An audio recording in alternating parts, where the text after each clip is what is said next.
Γεια σας από το Άρμακατς. Μερικές συμβουλές που πολλές φορές μπορεί να μην τις σκεφτόμαστε, να μην τις φανταζόμαστε καν, οι οποίες θα απλουστεύσουν τη ζωή μας και είναι τόσο απλές που πολλές φορές λέμε γιατί δεν το σκέφτηκα ήδη.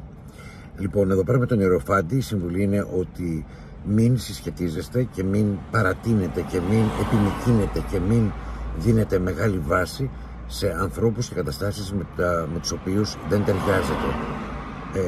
Εδώ, όπως βλέπετε, ο ιερέας είναι με τους πιστούς του, που σημαίνει ότι έχουν ένα κοινό στόχο, ένα κοινό σκοπό, και αυτό μεταφορικά δείχνει ότι στην καθημερινή μας ζωή με τα άτομα τα οποία δεν ταιριάζουμε, καλό είναι να τα αποβάλουμε και καλό είναι να τα αντικαταστήσουμε με άτομα που ταιριάζουμε.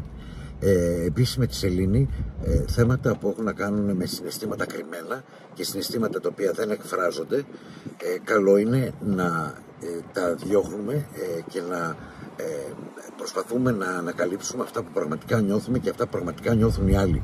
Όταν ο άλλος δηλαδή ή εσείς δεν εκφράζεστε εύκολα ή ο άλλος δεν εκφράζεται εύκολα, σημαίνει ότι ίσως να μην νιώθει εύκολα.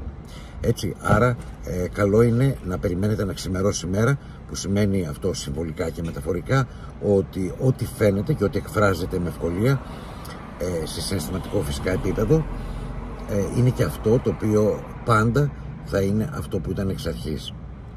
Και τέλος, με τις σχέσεις, εδώ πέρα έχουμε το 4 μπαστούνι. Επίσης λέει ότι κι αν δυσκολευτήκατε και δεν μπορούσατε να κάνετε σχέση μέχρι τώρα, ή αν οι σχέσεις σας ήταν δύσκολες,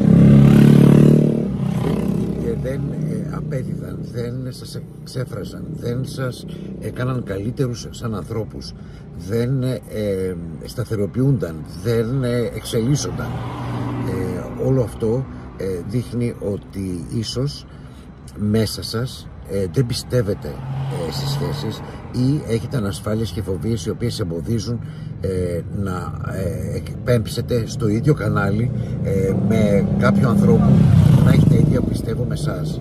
Άρα καλό είναι να προσπαθείτε κάθε φορά να αποβάλλετε ανασφάλειες, φοβίες και να δεχτείτε μια κατάσταση η οποία μπορεί να δείχνει δύσκολη, να αποδεχτείτε αυτή τη δυσκολία. Δηλαδή ούτε να κοιτάξετε να την παλέψετε ώστε να την ξεπεράσετε, ούτε να φύγετε από αυτήν.